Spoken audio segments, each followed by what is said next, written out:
Assalamualaikum warahmatullahi wabarakatuh. Selamat malam sahabat petualang gaib dimanapun Anda berada. Jangan lupa ditonton Kang Muh Channel. Di situ ada juga tayangan-tayangan keseharian saya. Nah saudara semuanya, kali ini saya akan mencoba mencari tahu tentang Syekh Siti Jenar. Seperti apa kisah Syekh Siti Jenar menurut versi gaib ya, menurut versi gaib. Nah kalau versi manusia sih saya sering banyak baca buku, sering banyak baca di Google, dan banyak juga saya melihat di film-film Wali Songo ya, ada filmnya, ada VCD-nya zaman dulu. Dan penasaran juga kisah Syekh Siti Jenar itu seperti apa sih gitu, karena sering melihat filmnya di TV ya. Intinya sering melihat filmnya di TV kisah Syekh Siti Jenar dengan Wali Songo. Nah, yang saya lihat Syekh Siti Jenar dan Wali Songo itu, Syekh Siti Jenar dihukum ya. Itu di film yang saya lihat, tapi nggak tahu versi gaib, versi jin seperti apa. Tetapi intinya apapun ucapan mediator itu hanya menjadi referensi atau untuk menjadi semacam pertimbangan saja, 50% saja dipercayanya ya. Jadi ucapan mediator tetap 50% saja dipercayanya. Kita bisa mengkaji lagi, menggali lagi informasi dengan orang-orang yang ahli di bidangnya ya. Kita coba cari tahu tentang Syekh Siti Jenar versi gaib.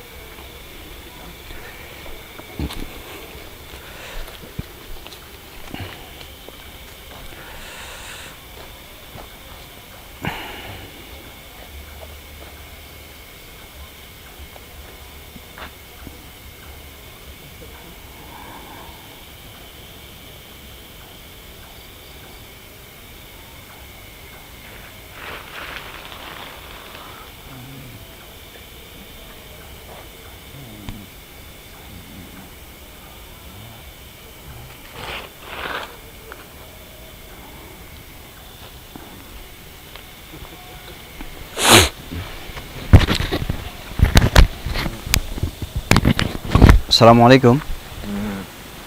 Waalaikumsalam. Bisa jawab salam. Jarang banget kita ngucapin salam dijawab, jarang banget. Dengan siapa ini saya bicara? Surabongkok.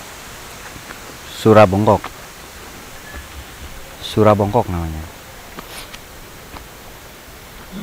Sudah tahun berapa ini? Sudah berapa lama Anda mengalami kehidupan? Susah, bingung nanyanya, bingung, grogi nanyanya. Sesepuh soalnya. Di tahun berapa itu?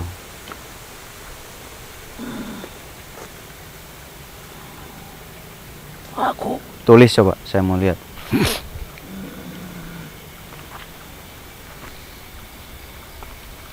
Mungkin tulisannya berbeda ya, tapi nggak apa-apa, nanti saya belajar. Tulisannya berbeda nggak apa-apa, nanti saya pelajari.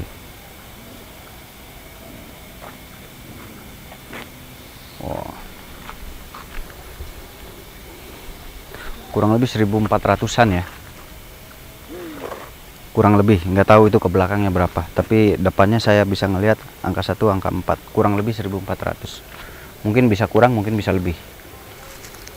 pada apa Andika memanggilku? Anda dari zaman ke zaman ya, luar biasa. Saya ingin tahu tentang Syekh Siti Jenar. Apakah pernah mendengar nama tersebut di zaman itu? Jelas pernah sekali. Pernah sekali. Apakah Anda ada di daerah situ? Kenapa bisa mengenal nama beliau? Aku seorang pengembara yang sering berpindah-pindah tempat. Oh, saya ingin tahu tentang kisah Syekh Siti Jenar yang kalau saya lihat di TV itu Syekh Siti Jenar dihukum oleh 9 wali. Kenapa? Itu tidak benar. Oh, tidak benar. Saya lihat di filmnya itu 9 wali menghukum Syekh Siti Jenar. Itu adalah penyimpangan atau dari kalangan-kalangan yang punya pendapat beda. Hmm. Jadi yang Anda saksikan nggak seperti itu ya? Tidak. Nah, Yang ya kan kita lihatnya di TV aja, aku film. saksikan Iya. banyak sekali kedamaian dari kedatangan tokoh yang alim, yang sangat berbijaksana. Di zaman itu Wali Songo memang menyebarkan agama Islam. Hmm, Apakah sebelum Wali Songo datang sudah ada Islam? tentu saja Oh, sudah ada. sudah ada, Wali Songo belum datang pun Islam sudah ada ya? sudah ada. Jauh sebelum yang Andika sebutkan, Wali Songo, Wali Songo para itu. wali, ya. Hmm, Oh, sudah, sudah ada. jauh. Tapi dari zaman mungkin itu. jumlahnya sedikit ya mungkin ya. Ya, Mungkin kalau zaman sekarang viralnya oleh Wali Songo zaman sekarang. Kalau zaman sekarang ya. Berarti menyebar pesatnya dengan teknik Wali Songo. ya, Saat Wali Songo datang penyebarannya lebih cepat begitu. dengan bercampur lebih dekat sama warga atau sama penduduk masyarakat di situ. Terus dengan cara mendekatinya dengan adat dan budaya Nah, yang dipercayai oleh masyarakat setempat, oh gitu. yang disenangi. Oh, itu cara syiar dakwahnya ya. Ya, Nah, Wali Songo itu datang, kan sebelum Wali Songo datang sudah ada penyebar agama Islam. Apakah mereka masih bersaudara satu darah? bahkan ada yang turun temurun. Oh, turun temurun, berarti Ya. masih saudara satu darah ya? Ya, Cuman berbeda-beda orang tua mungkin. ada salah satu. Berarti mereka bersaudara-bersaudara ya? Ya. Dengan yang pendahulu yang datang? Tentu saja sangat berkaitan dan sangat dekat. Mereka punya hubungan Kekerabatan. darah, kekerabatan. Terus generasinya adalah para Wali Songo tersebut. Nah, ya, itu yang Andika sebutkan. Ya. Oh, begitu kisahnya. Mungkin di zaman itu kan belum begitu seperti sekarang ya. Di zaman itu sulit nggak? Terlihat kesulitan nggak mereka memberikan ajaran itu? Jelas sekali banyak rintangan dan kesulitan. Saya Satunya ingin tahu ya, apa tuh? karena adat dan budaya Hmm? yang berbeda. Terus keyakinannya pun sangat jauh Iya. berbeda. Sulit sekali untuk mendekati atau menyebarkan sebuah ajaran agama yang benar. Sulit ya. Ya, perlahan tapi pasti untuk mendekatinya. Diambil hatinya dari adat-adat dan kebiasaan yang dijalankan oleh para penduduk. Bisa melalui suatu yang disenangi. Apa saja tuh? Contohnya hiburan-hiburan dalam kesenian.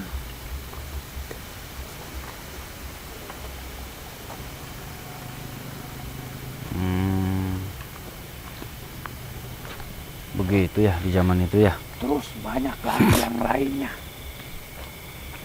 Nah, lalu hubungan Wali Songo dengan Syekh Siti Jenar, apa itu bermusuhan? Tidak sama sekali. Tidak. Karena satu tujuan dan satu ajaran. Hmm. Tetapi ada yang membedakan antara keyakinan dan yang dijalaninya. Oh, ada yang membedakan keyakinan dijalani. Iya, Katanya sama Islam juga. iya. Seperti apa maksudnya tuh? Maksudnya wali-wali yang disebutkan Andika itu, Iya. yang 9 itu mengajarkan Iya. ajaran-ajaran syariat. Iya, syariat.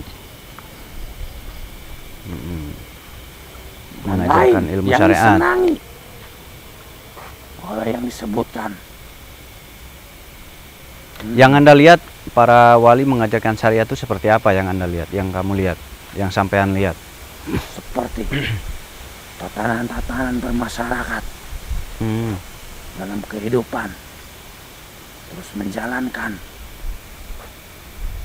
keyakinan sama perbuatan. Oh, hukum-hukum kehidupan. Ya, Ya, itu syariat. Terus apa lagi?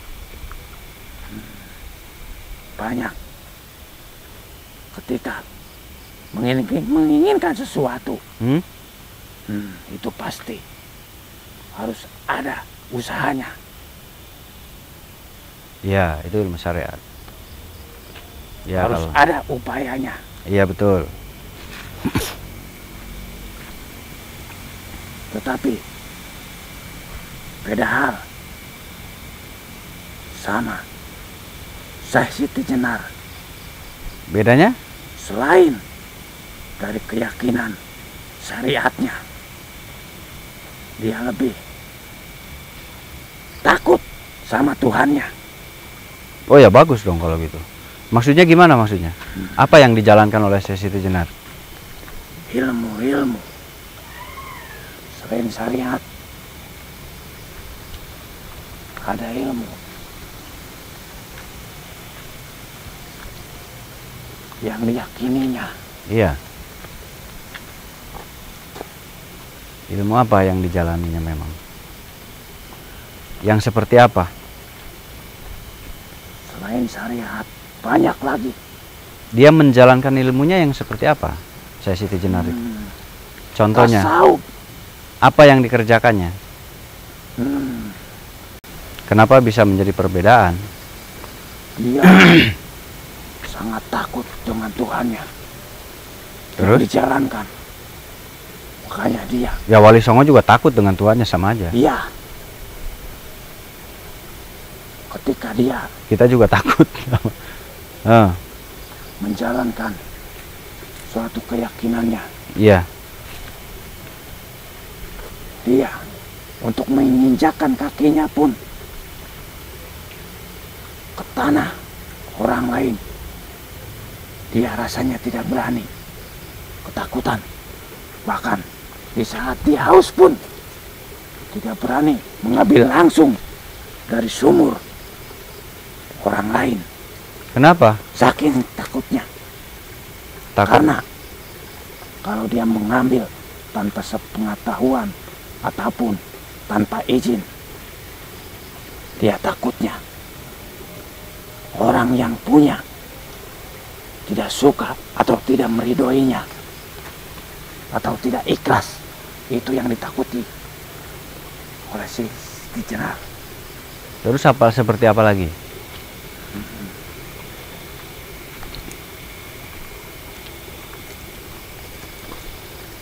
Seperti apa lagi yang kamu tahu? Iya.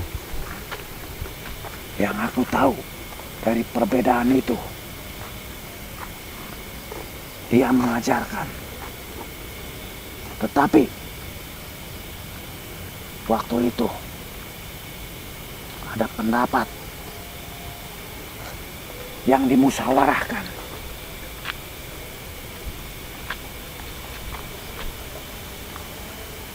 Ada pendapat yang dimusyawarahkan untuk apa? Hal apa? Penyebaran agama. Hmm. Karena di waktu itu yang menjalankan atau yang mengikuti ajaran-ajaran agama,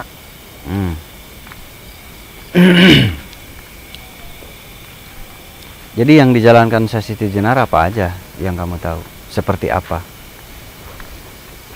Selain yang tadi ya? selain yang tadi, Ada yang tahu lagi nggak?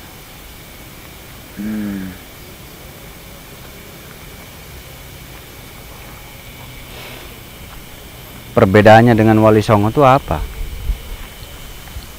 Apa yang dia jalankan memang yang membuat bedanya? dia sering menyendiri karena saking takutnya. Syekh Siti Jenar itu sering Ya. menyendiri. Ya, karena saking takutnya sama Tuhan. Kenapa harus menyendiri? Karena waktu itu ada perdebatan atau musyawarah yang semuanya itu dikumpulkan. Para wali itu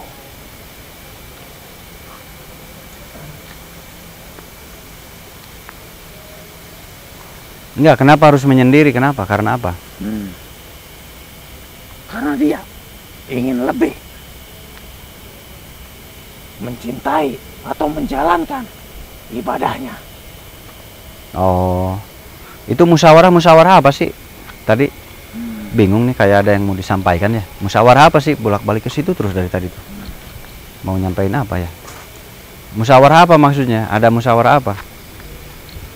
Musyawarah tentang ajaran agama.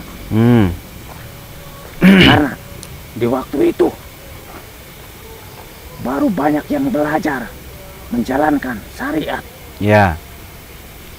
Terus? Rasanya itu belum semuanya masuk. Ya.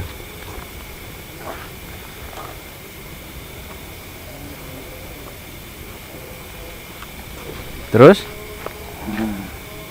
Musyawarah itu aja. Banyak yang dipermusyawarahkan. Hubungannya apa dengan sesi Jenar? Musyawarah itu ada hubungannya nggak dengan sesi Jenar? Ada. Apa hubungannya? Karena waktu itu ada yang menyebutkan ajaran sesi Jenar itu menyimpang, tetapi padahal tidak.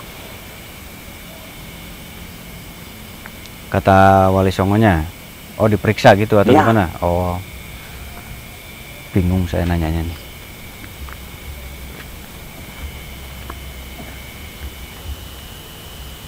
Maklum, sudah sepuh ya, jadi bolak-balik bertanya. Pak Baliut. Apalagi yang Anda tahu, apa perbedaannya sesi Jenar dengan Wali Songo? Ada yang Anda tahu lagi nggak?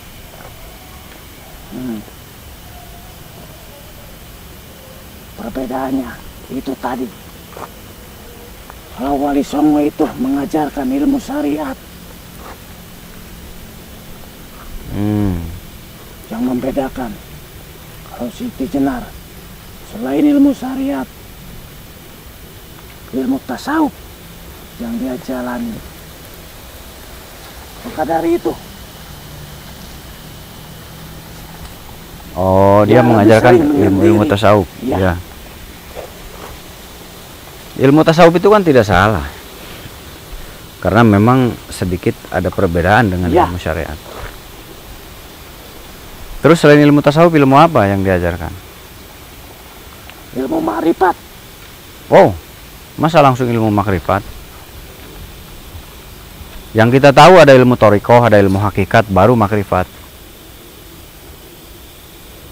Itu ilmu makrifat diajarkan atau dibawa dirinya sendiri? Dibawa dirinya sendiri. Oh iya, itu percaya, kalau itu saya percaya.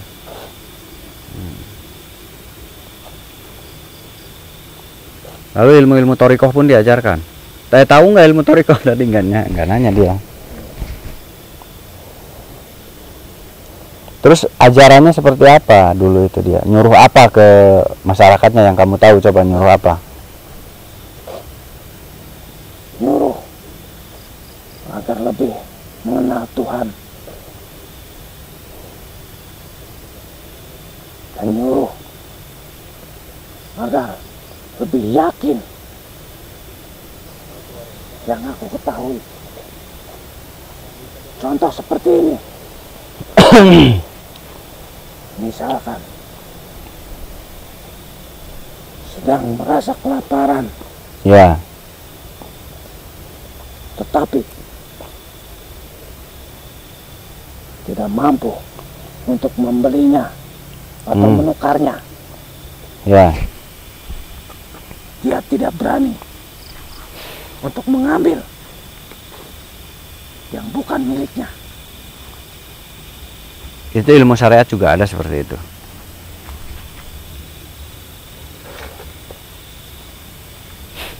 Itu masih bagian dari ilmu syariat.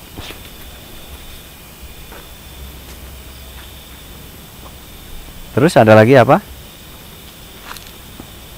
Itu yang aku ketahui. Kalau itu ilmu syariat, itu batal haram syariat di fikih itu udah jelas ya. Jangan mencuri, memakan barang orang lain. Terus ada lagi apa?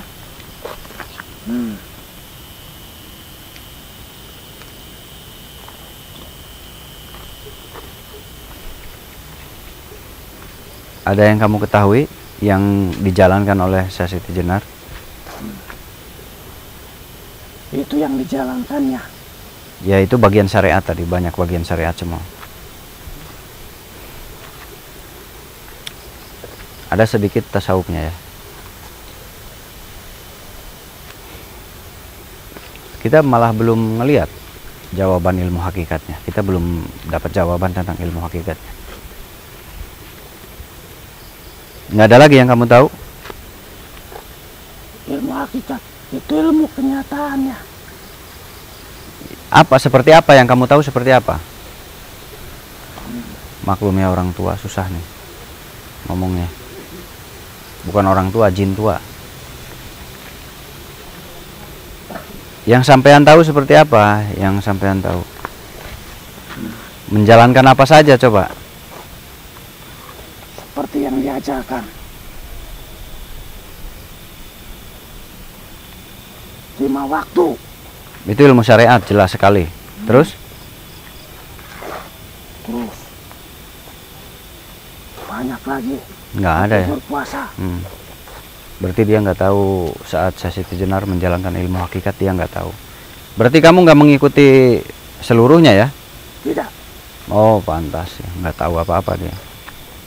Ada yang tahu nggak teman kamu tentang lebih dalam Syekh Siti Jenar?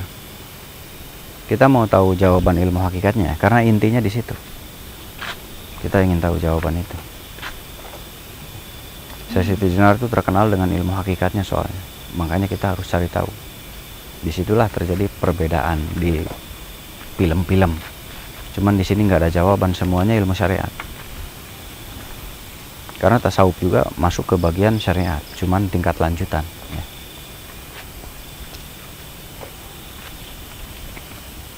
Kamu ada kenalan yang lebih mengetahui Syekh Siti Jenar? Punya teman tidak? Ada. Ada. Dia tahu nggak tentang keilmuan Syekh Siti Jenar? Aku belum tahu pastinya. Boleh dipanggil? Boleh. Coba dipanggil, barangkali dia tahu tentang keilmuan Syekh Siti Jenar. Mudah-mudahan kita dapat jawaban ya dari yang nanti. Mau manggil dulu kayaknya. Sabar, sudah sepuh soalnya.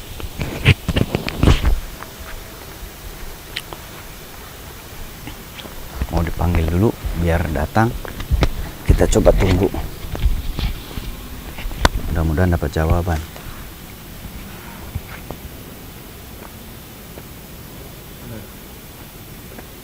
Aku datang dari mana tadi? Dari utara. Dari timur.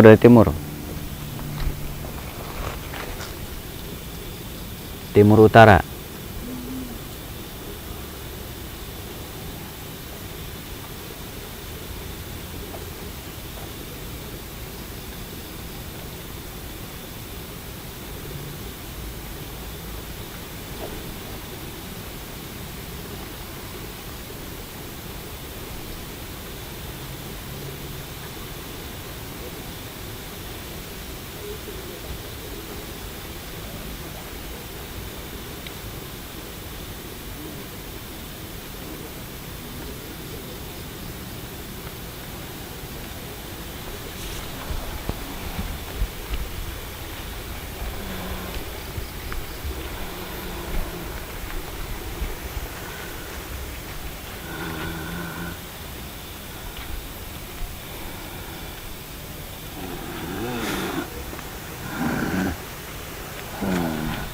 Assalamualaikum. Assalamualaikum. Waalaikumsalam. Saya bicara dengan siapa? Saya ingin bertanya terhadap Anda. Barangkali Anda tahu tentang Syekh Siti Jenar, keilmuan-keilmuannya. Kami ingin tahu tentang keilmuan-keilmuannya. Keilmuan Syekh Siti Jenar. Iya. Kami sangat ingin tahu tentang keilmuan beliau.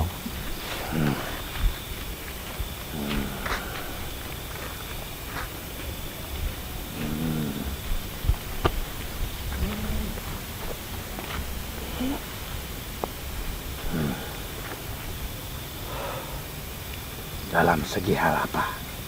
Keilmuannya yang dijalankan, keilmuannya tuh apa, keilmuan apa, seperti apa yang dia lakukan, atau barangkali dia pernah mengajar orang, nyuruh apa. Syukur kalau tahu nama-nama jenis ilmunya.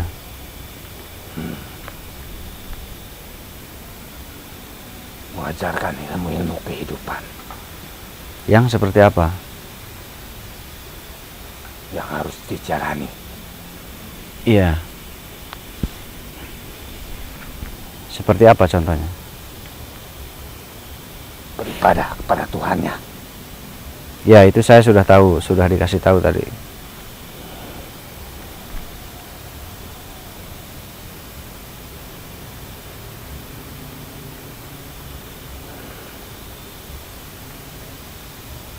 Ada yang lain? Ada. Apa yang dia katakan, yang dia ajarkan, seperti apa? Seperti dilarang berbuat semena-mena. Terus? Dilarang mengambil barang-barang orang lain. Ya, itu ilmu syariat. Tadi saya sudah dapat jawaban itu. Ada yang Anda tahu lagi?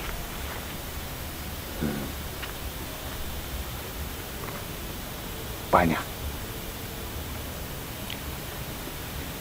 Kita belum dapat lagi jawaban ilmu hakikatnya ya. Agak susah memang. Mungkin nggak tahu. Bisa nggak nih? Tahu nggak dia? Ada ilmu apa lagi yang kamu tahu dari Syekh Siti Jenar yang membuat perbedaan antara Syekh Siti Jenar dengan Wali Songo?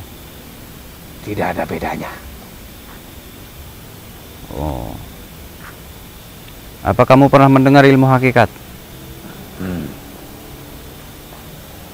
Pernah mendengar. Tahu tidak?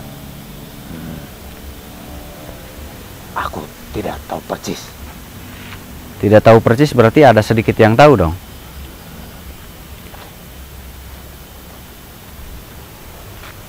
Seperti apa yang kamu tahu tentang ilmu hakikat?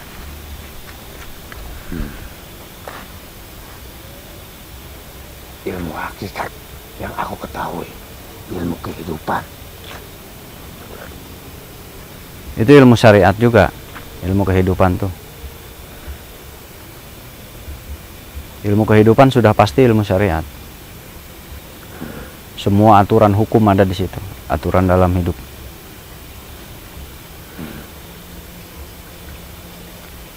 Selain itu, aku tidak mengerti. Aduh, kita nggak dapat jawaban ilmu hakikatnya. Zong, mungkin nanti lain waktu ya. Saya coba kita pindah lokasi atau nyari lokasi lain di lain waktu. Oh begitu ya. Ya. Ya udah, terima kasih banyak ya. Namaku Tunggul Ajeng. Ya, Tunggul Ajeng, terima kasih. Selamat malam. Aku pamit. Iya, monggo. Assalamualaikum. Waalaikumsalam warahmatullahi wabarakatuh. Monggo. Kita tidak bisa mendapatkan jawaban tentang ilmu hakikat dari Syekh Siti Jenar karena beliau itu terkenal dengan keilmuannya, yaitu ilmu hakikat.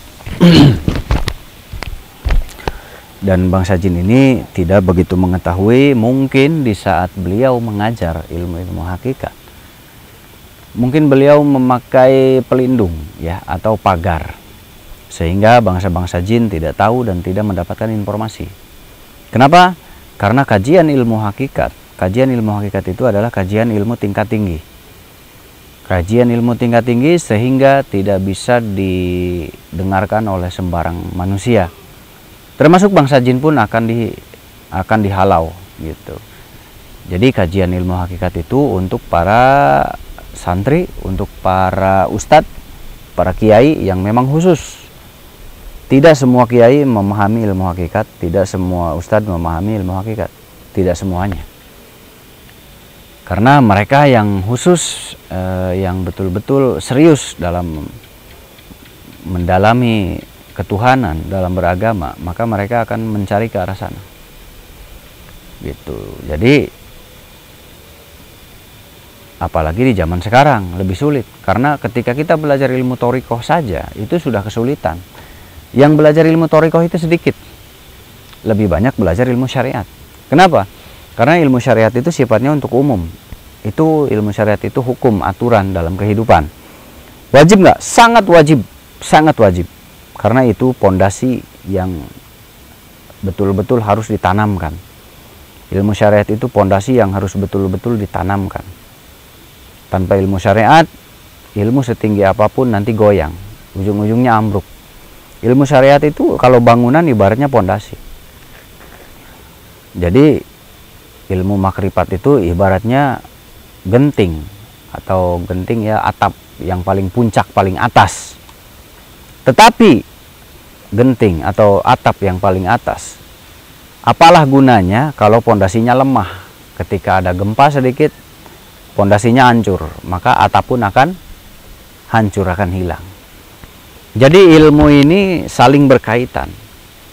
Ilmu syariat, thoriqoh, hakikat, makrifat itu satu bagian. Jadi harus belajar dari syariat dulu, baru mempelajari ilmu thoriqoh, baru mempelajari ilmu hakikat, baru mempelajari ilmu makrifat Allah.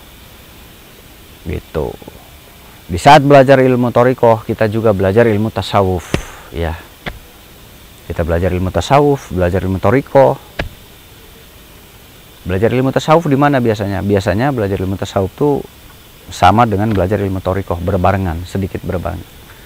Nanti dari tasawuf atau dari thoriqoh naik ke ilmu hakikat. Pelajarannya terus, dan mereka itu satu kesatuan, satu rantai, satu ikatan rantai. Jadi tidak bisa dipisahkan. Anda belajar ilmu makrifat, belajar ilmu hakikat, percuma kalau ilmu syariatnya tidak dipelajari. Gitu. Lebih baik Anda belajar ilmu syariat. Gitu. Yang terpenting yang mana? Yang terpenting adalah belajar ilmu syariat dulu. Itu yang terpenting. Karena ketika Anda ada rezeki, kita sudah ada pondasi yang kuat, maka kita bisa naik ke ilmu yang berikutnya. Makanya yang paling utama adalah belajar ilmu itu pelajari dulu, pahami dulu ilmu syariat. Ilmu fikih ya. Belajar ilmu fikih tentang ibadah, aturan-aturan hukum-hukum tentang kehidupan. Baru nanti belajar ilmu thoriqoh. Ilmu thoriqoh itu ilmu untuk mendekatkan diri kepada Allah. Jadi kita belajar khusus dan khusyuk dan spesial hanya mencari Allah. Itu di ilmu thoriqoh, ya. Jadi ilmu thoriqoh itu, bahasa arti thoriqoh itu adalah perjalanan atau berjalan. Jadi setelah ilmu syariat, kita menguasai ilmu-ilmu basic, ilmu-ilmu dasar dalam beragama, itu ada di ilmu syariat, baca Quran, sholat, dan lain-lain, infak, sedekah, jariyah, batal, haram, hukum, boleh, tidak bolehnya, itu ada di ilmu syariat, di fikih. Kalau sudah menguasai itu, baru naik ke ilmu thoriqoh. Supaya apa? Supaya syariatnya stabil. Supaya ilmu syariatnya, hadis, dalilnya tidak disalahgunakan. Disalahgunakan seperti apa? Banyak, disalahgunakan banyak. Termasuk untuk hal politik itu bisa disalahgunakan, untuk agama, untuk hal politik itu bisa disalahgunakan loh. Politik apa? Banyak. Politik menguasai negara, politik menguasai kerajaan, itu di zaman dulu juga ada dipakai. Jadi hampir semua agama itu terkadang dipakai alat untuk berpolitik. Karena di dalam agama itu banyak massa, itu harus diingat ya. Banyak massa di dalam agama. Nah, dengan ilmu thoriqoh kita mulai belajar mencari Allah. Jadi dalam hati kita hanya Allah, Allah, Allah, Allah. Hati dan pikiran hanya Allah, Allah. Itu pelajaran ilmu thariqah. Kita jauh lebih dalam untuk mencintai Allah. Kita diajarkan lebih dalam untuk mencintai Allah di ilmu thariqah. Nah, nanti kalau di ilmu thariqah sudah bagus, di ilmu thariqah itu sholatnya lebih banyak. Bukan hanya sholat 5 waktu, bukan hanya sholat sunnah-sunnah biasa. Di dalam ilmu thariqah sholat sunnahnya lebih banyak. Sholat sunnahnya lebih banyak. Zikirnya lebih panjang, wiridannya lebih panjang, lebih panjang di ilmu thariqah. Ilmu zikir lebih panjang, ilmu wirid lebih panjang. Sholatnya lebih banyak sunnah-sunnahnya. Itu di ilmu thariqah, karena lebih fokus belajar mendekatkan diri kepada Allah. Nanti naik lagi ke ilmu hakikat. Ilmu hakikat itu untuk apa? Ilmu hakikat itu, atau ke tasawuf dulu ya. Nanti selain ilmu thariqah ada ilmu tasawuf. Nah, ilmu tasawuf itu pelaksanaan. Dia mulai belajar menyendiri, dia mulai belajar merasa banyak ketakutan, merasa banyak kesalahan, takut salah di hutan-hutan. Itu ciri-ciri orang tasawuf. Mereka lebih takut dengan kesalahan yang mereka perbuat di duniawi, karena mereka sudah mulai merasakan kedekatannya dengan Allah Subhanahu wa taala, dengan Tuhan yang Maha Kuasa. Nah, nanti setelah tasawuf mereka, kalau yang melanjutkan itu ada pemahaman ilmu hakikat. Nah, ciri-ciri orang yang mempelajari ilmu hakikat seperti apa? Sulit ciri-cirinya. Tetapi terkadang bisa kita jumpai orangnya biasanya ngeyel. Ngeyel itu seperti apa? Kita orang biasa melihatnya itu salah tindakannya. Nah, ini ciri-ciri yang paling banyak diketemui orang yang mempunyai tahapan ilmu hakikat. Terlihatnya seperti salah menurut kita orang biasa. Menurut kita orang biasa tuh dia tuh salah pemikirannya. Itu menurut kita orang biasa. Padahal buktinya nanti akan terbukti setelah 10 tahun, 15 tahun, 20 tahun itu akan terbukti jelas ucapannya. Itu orang yang memiliki makom di ilmu hakikat. Banyak nggak? Jarang sekali. Karena ilmu hakikat itu bukan ilmu batin. Ini diralat. Ilmu hakikat bukan ilmu kebatinan. Ilmu hakikat bukan ilmu gaib. Bukan ilmu gaib, bukan belajar ilmu gaib, belajar ilmu gaib, belajar ilmu kebatinan. Bukan, ilmu hakikat itu bukan ilmu gaib, bukan ilmu kebatinan. Bukan. Ilmu hakikat tidak lagi mempelajari ilmu-ilmu gaib. Jadi kalau ada orang yang belajar ilmu-ilmu gaib tapi ngomongnya ilmu hakikat, itu salah kaprah. Ilmu hakikat itu adalah ilmu di mana dia sudah betul-betul yakin kepada Tuhannya, di mana dia sudah betul-betul hakul yakin kepada Allah Subhanahu wa taala. Jadi keyakinan yang luar biasa terhadap Allah. Nggak ada hubungannya dengan ilmu jampe-jampe, mantra-mantra, bacaan-bacaan, nggak ada. Yang banyak doa, amalan justru di ilmu thariqah adanya. Ketika di ilmu hakikat, dia tidak ada kaitannya dengan ilmu-ilmu batin atau ilmu-ilmu gaib. Tetapi dia tahu, umumnya dia tahu apa yang akan terjadi beberapa waktu ke depan. Tapi di luar ilmu gaib ya, kalau di luar ilmu gaib itu ada namanya ilmu terawangan. Kalau di dalam ilmu gaib ya, kalau di dalam ilmu gaib itu namanya terawangan. Itu Anda masih belajar ngaji saja sudah bisa. Atau Anda tidak bisa ngaji sekalipun belajar ilmu kebatinan, bisa Anda nerawang. Ilmu hakikat ini beda dengan terawangan, nggak sama. Lebih tinggi dari terawangan. Nah, tapi bukan ilmu batin. Kalau ilmu terawangan itu ilmu batin. Anda nggak bisa ngaji sekalipun bisa belajar ilmu terawangan. Nggak perlu repot-repot belajar ilmu thariqah hakikat. Kalau hanya ingin mengetahui masa depan, Anda bisa belajar ilmu gaib, ilmu terawangan. Yang saya bicarakan adalah ilmu hakikat. Ilmu hakikat itu bukan ilmu gaiban. Ilmu hakikat itu mutlak hidayah dari Allah Subhanahu wa taala, itu hidayah murni mutlak dari Allah Subhanahu wa taala. Jadi bukan belajar ilmu gaib enggak. Nah, ciri-cirinya seperti tadi, orang yang dikaruniai pemahaman ilmu hakikat, dia banyak memahami apa yang belum terjadi nanti akan terjadi. Itu pemahaman, memahami, bukan ilmu gaib, bukan, beda. Misalkan gini, ini nanti orang ini begini. Kita nggak percaya karena melihatnya orang ini baik dan bagus. Tapi menurut orang hakikat dia tuh nggak baik dan nggak bagus. Coba bayangkan ketika ada orang terlihatnya baik, terlihatnya bagus, terus ada orang yang ngomong dia tuh nggak baik dan nggak bagus. Rasanya gimana? Pasti menurut kita, wah nggak bener nih orang. Ini stres nih orang, gila nih orang. Menurut kita dia tuh gila, nggak normal, nggak waras. Masa orang baik disebutnya nggak baik? Masa orang benar disebutnya nggak benar? Menurut kita nggak waras dia. Tapi 10 tahun kemudian, 15 tahun kemudian terbukti omongannya, orang itu memang nggak baik, orang itu memang nggak benar. Itu salah satu contoh. Itu bukan ilmu gaib dan bukan ilmu keparanormalan. Beda dengan ilmu terawangan, beda. Kalau ilmu terawangan ya ilmu terawangan. Itu orang nggak bisa ngaji, nggak bisa apapun, bisa belajar ilmu terawangan seperti itu. Ini beda. Nah, dari mana dia mendapatkan hidayah dari Allah? Hidayah apa? Hidayah pemahaman, memahami. Memahami tentang manusia, memahami tentang dunia, alam ya. Tentang alam. Dunia itu alam, alam itu ya dunia. Berarti tidak terbatas ruang dan waktu. Negara apapun bisa terjadi, dia memahami konsepnya. Dan biasanya kalau di hakikat, dia memahami agama apapun. Konsep agama apapun biasanya dia pahami. Nah, itu salah satu ciri-ciri ilmu hakikat yang paling menonjol, yaitu dia mudah mengetahui sesuatu karena dia dikaruniai ilmu laduni. Tapi ilmu laduni itu bukan ilmu hakikat, itu masih ada di ilmu hikmah ya. Tapi bisa naik ke arah sana. Bisa nggak kita meraih ilmu hakikat? Bisa, sangat bisa kalau memang sungguh-sungguh. Caranya bagaimana? Caranya kenali Allah, caranya kenali Allah, caranya dekati Allah, dan caranya tulus cinta kepada Allah. Itu satu caranya. Sulit nggak? Sulit, karena kita banyak iuran bulanan, harus bayar utang bulanan. Jadi boro-boro belajar ilmu hakikat. Mikirin cicilan, bos. Mikirin bayar bulanan. Udah boro-boro belajar ilmu hakikat. Sholat aja dulu 5 waktu yang benar. Ngaji dulu yang benar, baca Qurannya. Nggak usah jauh-jauh ilmu hakikat. Nah, karena ilmu hakikat itu terlalu tinggi untuk dibicarakan.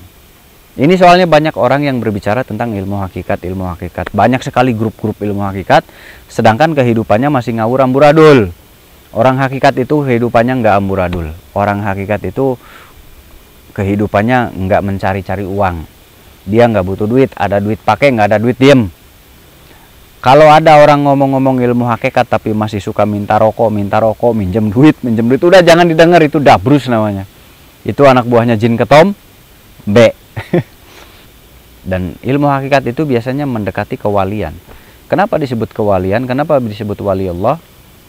Wali itu adalah wakil. Kenapa disebut wakil Allah? Sebetulnya para alim ulama itu boleh dibilang wakil. Kenapa? Karena mengajarkan ilmu-ilmu Allah. Semua ustadz, kiai, mereka yang mengajarkan ilmu Allah, ya mereka wakil. Mewakilkan ilmu Allah, ilmu Islam. Sebetulnya, cuman di Indonesia ini disebutnya wali itu lebih spesial. Nah, ya udah kita ikuti alur Indonesia aja ya. Nah, jadi wali itu yang disebut adalah orang yang betul-betul merasa dekat dengan Allah, merasa nggak ragu dengan Tuhannya. Sudah nggak ada keraguan lagi antara dia dengan Allah, dengan Tuhannya. Nah, itu yang disebut wilayah ilmu hakikat. Wilayah ilmu hakikat itu sudah tidak ada keraguan antara dirinya dengan Allah. Pada dasarnya mereka mengutamakan kematian, bekal untuk kematian. Mereka lebih mengutamakan bekal untuk kematian. Karena bekal syariat itu ada di ilmu syariat. Perjalanan mencari Allah ada di ilmu thariqah. Maka ilmu hakikat, mereka sudah memahami konsep hidup, bahwa manusia hidup akan mati. Jadi untuk apa mencari duit? Karena kita akan mati. Emang mati bawa duit? Nggak bawa duit. Terus untuk apa kalian nyari-nyari duit kalau kita akan mati? Kenapa nggak fokus ibadah kepada Allah? Orang berilmu hakikat kebanyakan nanti menyendiri hidupnya. Menyendiri itu gimana? Bisa hidup di hutan, bisa juga mereka hidup di umum ya, di umum. Tapi mereka nggak bersosialisasi. Mereka bodoh amat dengan orang lain. Mau diaku orang lain silahkan, nggak monggo. Dan mereka nggak peduli dengan pengakuan orang, manusia. Nah, itu orang yang sudah masuk ke paham-paham ilmu hakikat. Mereka sudah nggak peduli dengan duniawi. Tetapi jangan salah, dunia mengejar mereka tapi merekanya nggak mau. Itu. Makanya banyak kan ilmu hakikat tuh mereka masuk di dalam hutan, hidupnya menyendiri. Dan kalau ada orang yang ilmu hakikat bermasyarakat, itu kelihatannya salah aja, salah kelihatannya. Kelihatannya salah itu gimana? Hidupnya kayak ngawur, kadang-kadang nabrak syariat. Itu kan nggak boleh. Iya, itu pusing. Kalau menurut ahli syariat itu nggak boleh, tapi di hakikat kok itu bisa dijalankan. Nah itu, makanya nggak boleh belajar ilmu hakikat kalau syariatnya belum benar. Jadi banyak pengkajian ekstrim. Di ilmu hakikat itu ilmunya ekstrim banget. Karena lebih dari ilmu thoriqoh lagi, naik lagi, lebih ekstrim. Makanya saya tidak mau mengajarkan ilmu hakikat. Kenapa? Karena itu ekstrim sekali dan tidak boleh diajarkan. Ekstrim ya. Ilmu hakikat itu ekstrim. Nanti bisa dipecat jadi suami. Dipecat jadi suami karena nggak nyari-nyari duit. Anak harus sekolah, dapur harus ngebul, nyari duit nggak mau, udah pecat jadi suami. Langsung keluar surat pemecatan. Jadi konsep ilmu hakikat itu adalah orang yang betul-betul sudah cinta kepada Allah, hidup dan matinya diserahkan kepada Allah. Bukan Tuhan adalah saya adalah Tuhan, manunggaling kaulah Gusti. Bukan itu. Ini di Siti Jenar ya, kalau nggak salah. Saya pernah dengar di film ya. Ada filmnya, terus saya pernah lihat di Facebook juga. Jadi yang disebut manunggaling kaulah Gusti itu bukan seperti itu konsepnya. Bukan Tuhan adalah saya adalah Tuhan. Jadi Tuhan ada, ya saya ya Tuhan. Bukan begitu maksud dan tujuannya. Bukan. Jadi orang yang berilmu hakikat itu mahabbah kepada Allahnya itu sudah full. 99% full mahabbah kepada Allah. Jadi semua kehendaknya, semua yang dia lakukan, dia serahkan kepada Allah. Bukan saya adalah Allah, bukan, salah itu, hakikat yang salah. Pemahaman yang salah. Justru ilmu hakikat itu sangat betul-betul yakin dan mengenali Tuhannya. Itu ilmu hakikat. Nah, ilmu makrifat seperti apa? Ilmu makrifat itu lebih tinggi lagi, saudara. Ilmu makrifat lebih tinggi lagi. Mereka betul-betul melepas urusan duniawi. Mereka betul-betul hanya menunggu kematian. Mereka hanya menunggu ingin mati. Tapi nggak mau bunuh diri. Kalau bunuh diri nggak. Cuman mereka hanya berharap mati. Selesai di dunia. Selesai. Nggak mau lama. Pengen cepat mati. Kenapa? Mereka rindu Allah. Mereka rindu nabinya. Mereka rindu baginda nabi. Mereka rindu Allah. Doa mereka hanya mati. Bukan ilmu makrifat itu ilmu gaib. Salah itu nggak jelas. Itu ilmu yang nggak jelas, yang nggak punya dasar.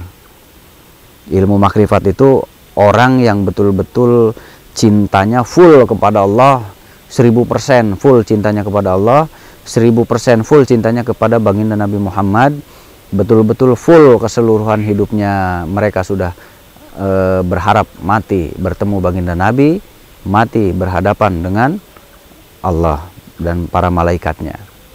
Hanya itu orang-orang yang berilmu makrifat. Mereka hanya berharap kematian yang baik. Jadi ini di Facebook di apa banyaknya ilmu makrifat, ilmu gaib, nggak ada nyambung ilmu makrifat kok ilmu gaib. Ilmu makrifat itu ilmu agama, bos, ilmu agama Islam. Berbaur dengan masyarakat itu sedikit sekali ya. Orang makrifat itu memang ada yang bergaul tapi sedikit, sangat sedikit. Kebanyakan mereka menyendiri, tidak bergaul. Nah, itu ciri-ciri keilmuan. Jadi ilmu makrifat itu bukan ilmu kesaktian, tetapi ilmu ketaatan, ketakwaan kepada Allah sehingga mempunyai bonus, yaitu ilmu karomah. Itu bonus, karomah itu bonus timbul dengan sendirinya. Banyak karomah-karomah yang terjadi ketika orang itu, contohnya gini, di desa ini kemarau, contoh ya, misalkan ini. Nah, datanglah orang yang mempunyai ilmu hakikat atau makrifat ya. Tiba-tiba ada sumber air keluar. Nah, itu karena karomahnya beliau. Padahal daerah kekeringan, tapi setelah beliau di situ tiba-tiba ada sumber air muncul. Nah, itu karomah namanya. Itu karomahnya karena ada beliau di situ. Jadi bumi pun ikut bertasbih lalu mempersembahkan jalur air. Itu bisa terjadi orang yang mempunyai ilmu makrifat atau hakikat. ilmu untuk mencapai kewalian itu bukan ilmu gaib. Ilmu gaib itu ilmu hikmah, itu ilmu dasar. Nah kalau ilmu hakikat itu ilmu tahapan tingkat tinggi. Ilmu gaib kalah sama ilmu hakikat, sudah pasti kalah. Ilmu hikmah karomah sudah pasti kalah sama kualitas ilmu hakikat makrifat, sudah pasti kalah. Sudah pasti kalah. Ilmu supranatural, ilmu gaib, sudah pasti kalah kualitas. Kalah power, kalah bobot, kalah kualitas, kalah tajam, kalah segala-galanya. Gitu. Jadi ilmu hikmah karomah itu nggak ada apa-apanya, itu ada di syariat. Begitu ya. Nah itu bocoran dari saya tentang ilmu syariat, thoriqoh, hakikat, makrifat. Saya tahu dari mana? Saya mendengar cerita dari guru-guru saya. Saya mendengar cerita itu, tapi ya hanya mendengar cerita saja. Tidak tahu seperti apa gitu. Ilmu hakikat itu kayak apa sih rasanya? Ya nggak tahu karena saya nggak bisa ilmu hakikat ya. Saya hanya mendengar cerita dari guru-guru. Gitu. Dan saya percaya karena guru-guru saya, beliau-beliau itu ada di hutan-hutan semua. Mereka membangun musola, membangun surau, membangun rumah tinggal, di samping rumah tinggal, di samping musola. Mereka ada di hutan-hutan. Mereka nggak bersosialisasi. Kalau saya percaya dengan kualitas guru-guru saya. Cuman rasanya kalau ingin mengikuti beliau-beliau nggak kuat ya, nggak sanggup. Berat, aduh, berat. Nggak sanggup karena tanpa uang sepeser pun. Jadi begitu saudara semuanya, dalam tahapan ilmu itu ada tahapan-tahapan, dan belajar ilmu itu nggak mudah, butuh waktu puluhan tahun. Belajar ilmu itu waktunya puluhan tahun. Ini ada yang bilang mau belajar ilmu puasa 40 hari langsung bisa. Nggak bisa, nggak ada judul seperti itu. Semuanya butuh proses. Anda beli ilmu matang sekalipun, Anda beli ilmu jadi yang sudah matang, itu masih butuh proses tahunan, bahkan bisa puluhan tahun. Itu yang sudah jadi loh, apalagi yang masih mentah bisa lama, makin lama. Gitu. Terima kasih untuk semuanya, jangan lupa ditonton di Kang Mus Channel. Assalamualaikum warahmatullahi wabarakatuh. Selamat malam.